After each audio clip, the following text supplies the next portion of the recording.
Assalamualaikum warahmatullahi wabarakatuh. Alhamdulillahirabbil alamin. Qala Allah Ta'ala fi kitabihil karim. A'udzubillahi minasyaitonir rajim. Bismillahirrahmanirrahim. Wa ma khalaqnas samaa'a wal arda wa ma bainahuma la'ibin. Wassalatu wassalamu ala nabiyina Muhammadin wa ala alihi wa ashabihi wa ummatihi ajmain. Sahabat sekalian, kita berjumpa lagi di dalam program Islam Futuristik episode 144.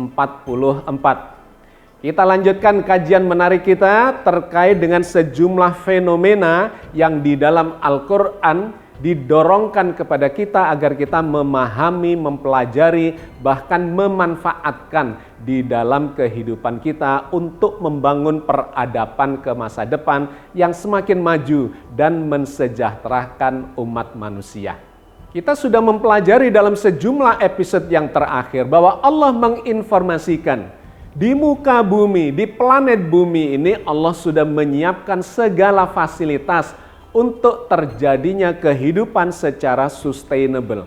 Segala macam kebutuhan itu sudah disiapkan oleh Sang Pencipta, kita tinggal melakukan eksplorasi dan memanfaatkan dalam keseimbangan supaya tidak menghancurkan masa depan peradaban kita sendiri. Dikarenakan kalau kita tidak melakukan eksplorasi, memanfaatkan secara seimbang, maka akan terjadi kerusakan di lingkungan hidup kita sendiri dan akan memunculkan masalah bagi peradaban manusia sendiri.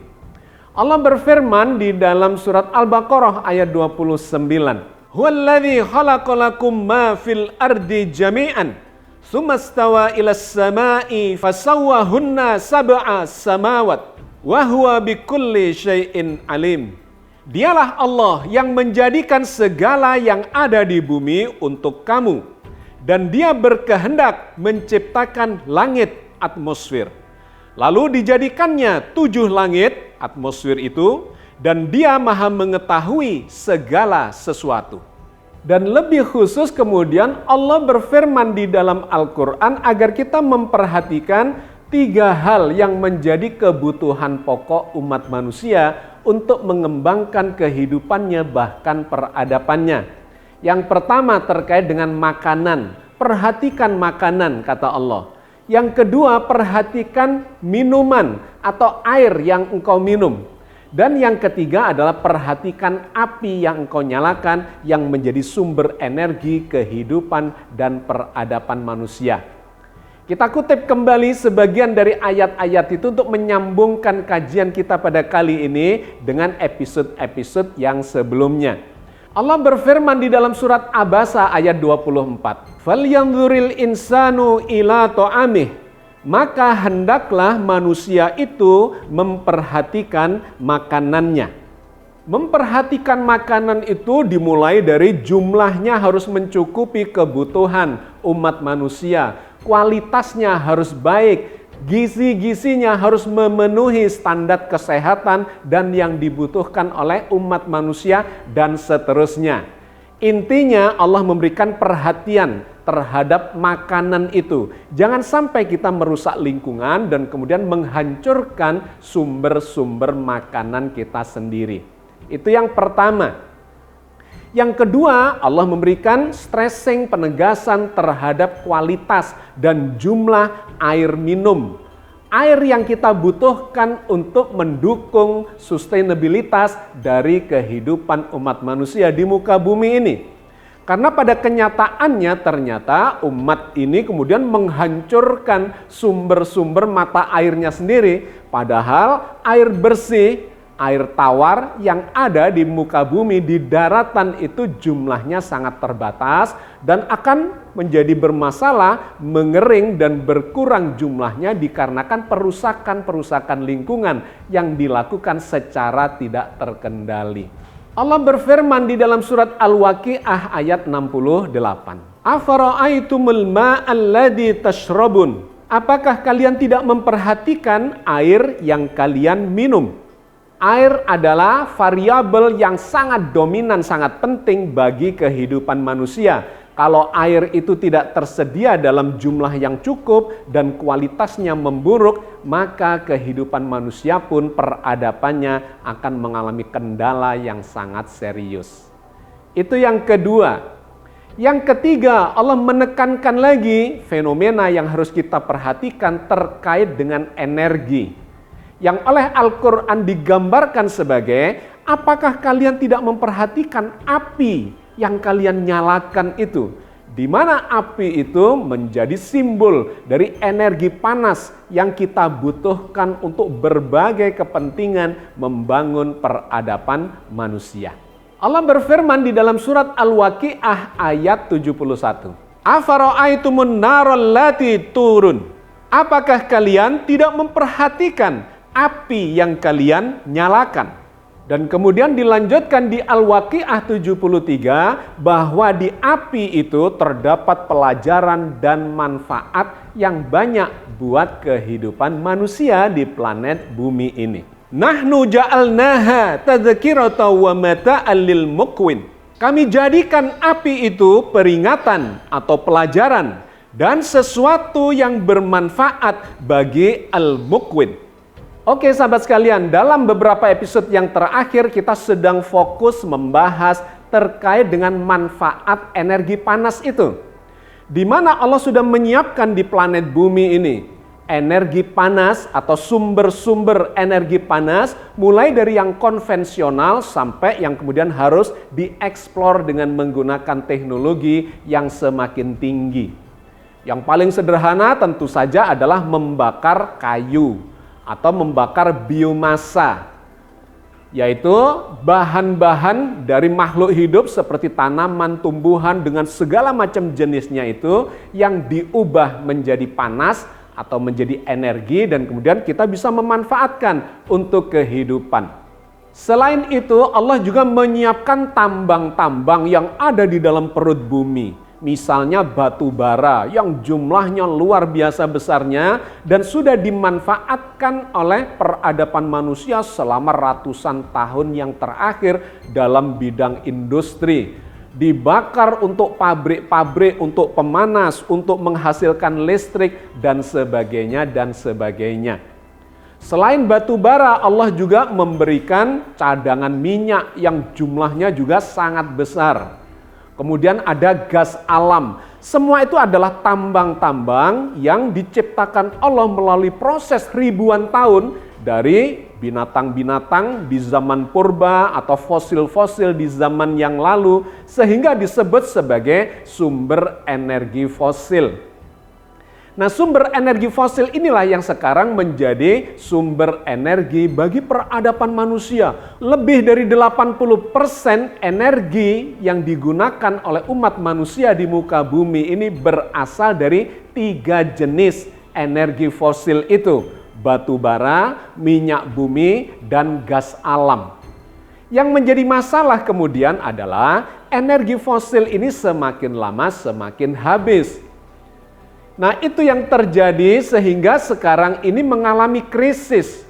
Dunia sedang mengalami krisis energi dikarenakan seluruh atau sebagian besar dari pembangkit-pembangkit energinya masih bergantung pada energi fosil itu. Padahal energi fosil ini sedang terancam akan segera habis. Diperkirakan yang paling cepat habis adalah minyak bumi. Dalam cadangan yang diperhitungkan dan sudah diketahui oleh para teknolog atau para ilmuwan terkait dengan tambang minyak bumi itu, diperkirakan hanya sekitar 40 tahun lagi ke depan akan habis. Yang kedua adalah gas alam, diperkirakan sekitar 60 tahun lagi akan habis. Dan yang kemudian yang ketiga paling banyak itu diperkirakan 100 tahun lagi adalah batu bara. Tetapi dengan percepatan pertumbuhan peradaban dan konsumsi energi yang semakin menggila ini, diperkirakan semua itu akan segera habis dalam waktu yang lebih cepat. Kalau kita lihat komposisi bauran energi atau energi mix itu, maka terlihat sekali bahwa komposisi penggunaan energi fosil itu masih sangat dominan. Komposisi bauran energi yang terjadi dalam peradaban manusia sekarang ini terlihat seperti di gambar berikut ini. Yang paling besar itu adalah oil atau minyak bumi, yaitu sekitar 33% dari seluruh energi primer yang digunakan oleh manusia berasal dari minyak bumi. Yang tadi seperti saya katakan itu akan semakin habis. Yang kedua adalah coal atau batu bara, menempati komposisi 27%. Sedangkan gas alam adalah 21%. Sehingga kalau dijumlahkan 80% lebih itu berasal dari energi fosil. Selebihnya kita lihat nuklir hanya menempati 6%, hidro atau energi air 2%, dan selebihnya yang berasal dari energi matahari, angin, dan sebagainya itu adalah menempati 11%. Jadi kita melihat betapa kebergantungan peradaban manusia ini terhadap energi fosil itu yang sudah bisa diperhitungkan akan segera mengalami kepunahan. Artinya kita sedang mengalami krisis energi dari sumber energi fosil. Apalagi lingkungan hidup planet bumi ini semakin mengalami kerusakan dikarenakan pembakaran energi fosil yang berlebih-lebihan dan bisa dikatakan gila-gilaan, sehingga suhu udara planet bumi ini mengalami pemanasan. Bukan hanya disebut pemanasan, bahkan sekarang sudah disebut mendidih. Dan ini memunculkan masalah terhadap lingkungan hidup, iklim yang semakin tidak bisa diprediksi. Ini terjadi di berbagai belahan dunia, di Cina yang baru mengalami banjir bandang luar biasa besar, di Eropa Utara, di Amerika Utara, dan seterusnya. Dan permukaan es di kutub utara maupun kutub selatan itu mengalami penipisan dikarenakan mencair dan menyebabkan permukaan air laut meningkat. Sehingga air asin itu merambah daratan dan kemudian mengganggu persediaan air tawar dan sebagainya dan sebagainya. Jadi bumi sedang mengalami krisis dikarenakan manusia secara berlebihan dan tidak seimbang menggunakan sumber energi fosil. Sebagian besar para penguasa kebijakan sesungguhnya menyadari kondisi ini. Tetapi ini dikalahkan oleh kepentingan bisnis, di mana para penguasa sumber-sumber energi itu terus berusaha mendapatkan keuntungan yang sebesar-besarnya, secepat-cepatnya, dikarenakan yang mau habis ini justru akan mengancam mereka untuk tidak memiliki sumber-sumber daya yang terkait dengan bisnis mereka. Maka kalau kita lihat tren dari penggunaan energi itu, bahkan eksplorasinya itu justru semakin meningkat. Sehingga digambarkan bahwa habisnya sumber-sumber energi itu akan lebih cepat dari yang diperkirakan. Grafik berikut ini menggambarkan bahwa penggunaan sumber energi fosil itu semakin meningkat luar biasa. Penggunaan yang paling tinggi itu digambarkan oleh garis yang berwarna hijau itu. Itu menggambarkan crude oil atau minyak mentah. Minyak bumi itu mengalami peningkatan penggunaan yang luar biasa tertinggi dari sumber-sumber yang lainnya. Yang kedua di bawahnya adalah garis yang berwarna merah, itu menggambarkan penggunaan sumber batu bara yang justru mengalami tren kenaikan yang melebihi penggunaan minyak bumi. Penggunaan minyak bumi memang terbesar sejauh ini, tetapi karena persediaannya, cadangannya semakin menipis, maka grafiknya akan mulai melandai. Sebaliknya batu bara itu menggantikan posisi minyak bumi, dikarenakan dianggap persediaannya masih banyak sehingga trennya kelihatan sekali itu garisnya meningkat sangat tajam terlihat pada garis merah itu. Dan yang ketiga adalah garis yang berwarna ungu, natural gas atau gas alam. Itu juga mengalami peningkatan yang luar biasa. Sedangkan garis yang lainnya kayak biofuel yang berwarna biru itu cenderung meningkat tapi kemudian melandai lagi. Kemudian ada lagi hydroelectricity yang berbasis pada tenaga air. Juga relatif landai pada bagian yang paling bawah bahkan. Dan yang kemudian yang menarik adalah nuclear electricity. Meskipun di bawah tetapi terjadi kecenderungan untuk meningkat terus. Jadi kalau kita membaca secara umum, tren dari penggunaan sumber energi-energi fosil itu akan mengalami penurunan dalam 2 dekade atau 3 dekade ke masa depan dan akan digantikan oleh energi-energi baru dan terbarukan. Tetapi di masa kritis ini ternyata secara bisnis itu malah dieksplorasi besar-besaran oleh para pengusaha atau para pebisnis yang ingin mendapatkan keuntungan sebesar-besarnya dari sumber energi fosil yang sedang menipis akan mengalami kepunahan atau habis itu. Nah sahabat sekalian, kita melihat trennya 2 atau 3 dekade ke depan, dunia akan bergeser kepada energi baru dan terbarukan. Kalau kita lihat pada tren grafiknya tadi itu, maka akan bergeser kepada sumber-sumber satu biofuel.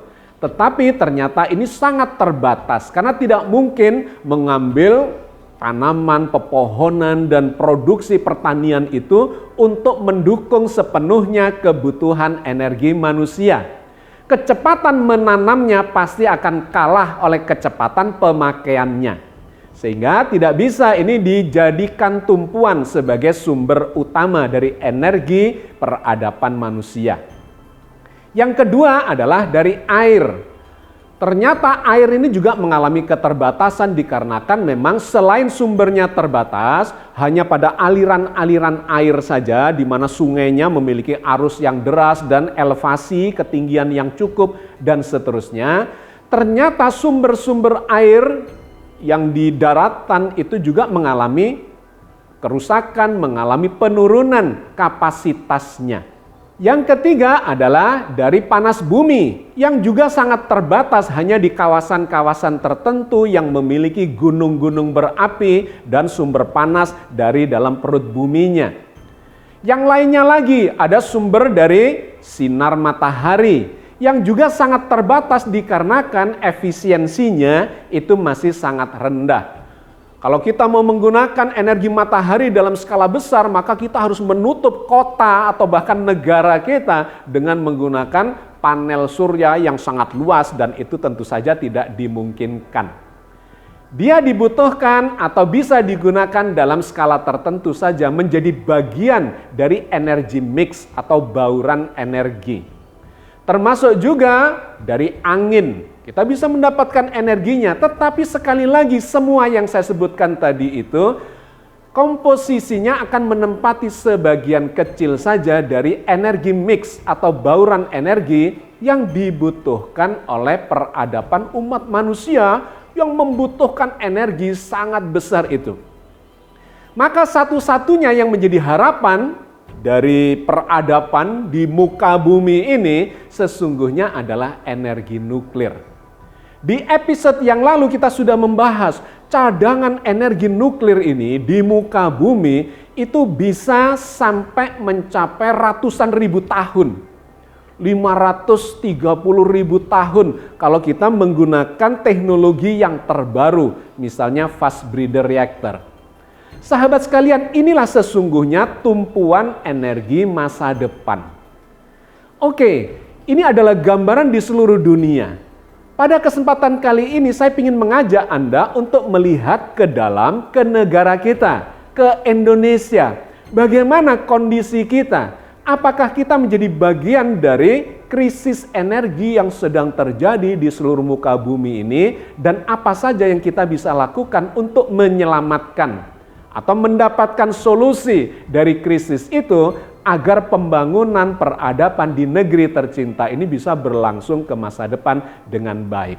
Pada tahun 2005 saya pernah diundang oleh Presiden SBY. Pada waktu itu di periode yang pertamanya beliau sudah galau, sudah risau terhadap potensi krisis energi yang dialami oleh Indonesia. 2 kali saya diundang beliau, yang pertama diundang ke kediaman beliau di Cikeas, dan yang kedua diundang ke istana, kemudian dipertemukan dengan Menteri ESDM pada waktu itu, yaitu Pak Purnomo Yusgiantoro.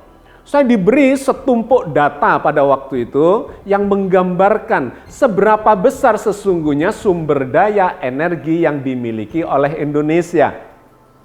Pada waktu itu dari data-data itu sudah disimpulkan bahwa memang Indonesia sedang menghadapi krisis energi.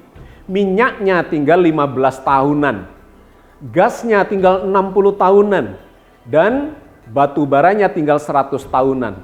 Pada waktu itu, tahun 2005, sekarang sudah 2023, sudah hampir 20 tahun kemudian. Ternyata memang semakin menurun, minyak bumi kita tidak akan sampai 10 tahun lagi sudah habis. Gas alam kita tidak akan sampai 30 tahun lagi sudah akan habis.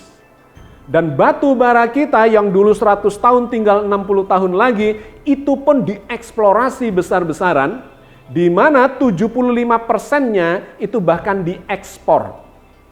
Yang digunakan di Indonesia sendiri untuk kepentingan pembangunan negeri ini hanya sekitar 25%. Kebutuhan dunia terkait dengan batu bara itu sedemikian besarnya.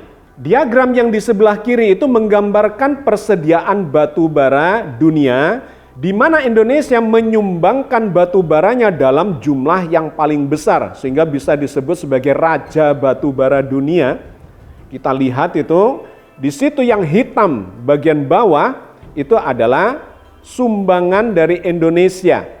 Sedangkan yang warna abu-abu di atasnya itu adalah berasal dari Australia. Kemudian di atasnya lagi dari Rusia, di atasnya lagi dari Kolombia, dari Korea Selatan, dan kemudian dari Amerika Serikat yang paling sedikit. Artinya sesungguhnya cadangan batu bara di Indonesia ini sedang dikuras oleh pemakaian di seluruh dunia ini. Sementara yang lainnya menghemat-hemat cadangan batu baranya. Kita lihat diagram yang di tengah itu adalah permintaan batu bara tingkat dunia. Yang kita lihat di situ trennya terus meningkat. Di mana yang paling besar adalah Cina, disusul India, kemudian Jepang, Korea Selatan, Taiwan, dan lain sebagainya. Dan kalau kemudian kita lihat di bagian paling kanan, itu adalah produksi batu bara Indonesia. Kita melihat angkanya, ternyata yang diekspor itu adalah menempati komposisi sangat besar. Yang berwarna coklat itu diekspor, sedangkan yang hitam di bagian atasnya itu adalah digunakan untuk kepentingan domestik. Sekitar 75% produksi batu bara Indonesia itu sesungguhnya diekspor untuk kepentingan negara-negara lain, padahal kita sendiri sedang mengalami krisis energi itu. Oke sahabat sekalian, lantas bagaimana nasibnya Indonesia ini ke masa depan? Kondisi yang terjadi sekarang ini di Indonesia kurang lebih sama dengan yang terjadi di level global. Bahwa Indonesia sumber energinya masih sangat bergantung kepada energi-energi fosil itu. Yang ini kalau tidak segera kita selesaikan, maka dalam 2-3 dekade ke depan, dan itu sangat pendek untuk ukuran pembangunan sebuah negara, kita akan tercekik secara energial. Maka tidak bisa tidak, kita harus ikut bergeser. Kemana bergesernya? Tentu saja kepada energi yang baru dan terbarukan. Tetapi seperti tren yang terjadi di tingkat global, bahwa energi baru dan terbarukan itu sesungguhnya yang bisa diandalkan dalam skala besar itu adalah energi nuklir. Sedangkan air, angin, energi surya, kemudian dari panas bumi, biofuel, dan seterusnya, itu hanya menempati sebagian kecilnya karena memang sumbernya sangat terbatas meskipun bisa diperbarui. Yang terbesar adalah berasal dari energi nuklir. Apakah Indonesia juga harus melakukan pergeseran kepada sumber energi nuklir itu? Tentu saja itu yang harus dilakukan. Indonesia membutuhkan energi nuklir. Secara sumber daya sesungguhnya kita telah melakukan pembinaan selama puluhan tahun, bahkan sejak tahun 60-an di zamannya Pak Karno kita sudah memulai proses itu. Bahkan kita juga memiliki sejumlah reaktor eksperimen di mana para ahli nuklir kita melakukan pelatihan-pelatihan untuk meningkatkan kualitas keahliannya. Dan kemudian sudah mengirimkan banyak sekali mahasiswa-mahasiswa untuk belajar ke luar negeri yang kemudian menjadi expert di bidang nuklir itu. Itu dari segi sumber daya. Yang kedua, kita juga sesungguhnya memiliki sumber daya alamnya. Baik uranium maupun thorium ternyata jumlahnya sangat besar di Indonesia. Dalam data yang mutakhir, bahkan kita memiliki sumber daya itu yang mencukupi untuk kebutuhan lebih dari 1000 tahun ke depan. Tentu saja ini sangat cukup, sangat menggembirakan dan sangat memadai untuk kepentingan membangun negeri ini. Kita akan mengalami kemerdekaan secara energi ketika kita beralih atau menggunakan dalam skala yang besar energi nuklir itu. Ini adalah sebuah keniscayaan yang kita tidak bisa menghindari dikarenakan sumber-sumber energi kita sudah semakin menipis. Dan ini sesuai dengan tren yang terjadi secara global. Negara-negara yang maju itu menguasai pembangkit listrik atau pembangkit energi, sumber-sumber energi nuklir itu. Kalau kita pelajari datanya yang ada di seluruh dunia, maka seluruh negara-negara yang maju itu menggunakan energi nuklir sebagai sumber energinya. Dan trennya akan terus membesar. Data existingnya yang terbesar adalah Amerika Serikat yang memiliki 92 reaktor. Kemudian Perancis dengan 56 reaktor. Cina 55 reaktor. Rusia 37 reaktor. Korea Selatan 24. India 19. Kanada 17. Ukraina 15. Inggris 11. Dan Jepang 10. Dan yang menarik pada tahun 2023 ini ternyata semakin banyak negara yang membangun reaktor nuklir itu. Khususnya yang paling antusias itu adalah Cina, di mana kita melihat kebangkitan ekonomi Cina yang luar biasa menjadi raksasa dunia yang bahkan diperkirakan akan mengalahkan Amerika Serikat. Dalam diagram ini kita melihat Cina itu pada tahun ini sedang melakukan pembangunan 21 reaktor nuklir untuk mendukung dan menyangga pembangunan yang sedang dilakukan besar-besaran.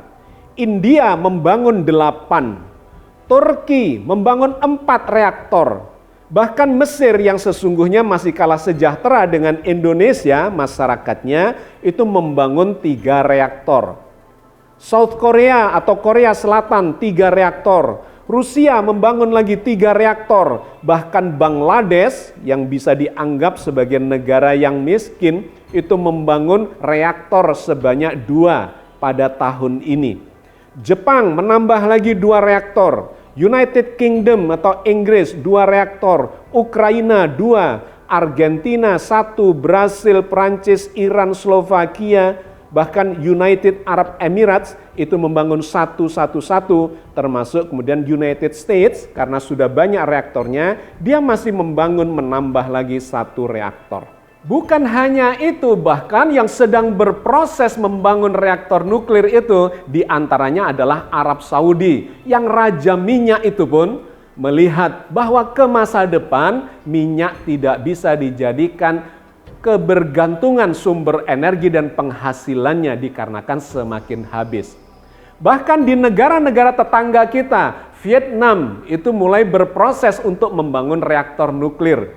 Malaysia juga demikian, Filipina juga demikian. Lantas bagaimana dengan Indonesia?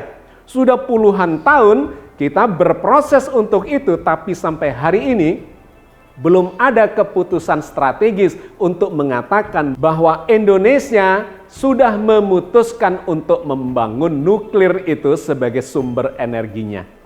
Tetapi akhir-akhir ini kita melihat ada tren untuk mengarah kepada pembangunan pembangkit listrik tenaga nuklir itu dikarenakan memang tidak ada pilihan. Kita sedang mengalami atau menghadapi krisis energi itu. Nuklir adalah sebuah keniscayaan ke masa depan. Apalagi kalau kita kemudian menggunakan atau menguasai teknologi yang terbaru, teknologi generasi yang keempat. Itu sangat sesuai untuk kepentingan Indonesia secara geografis.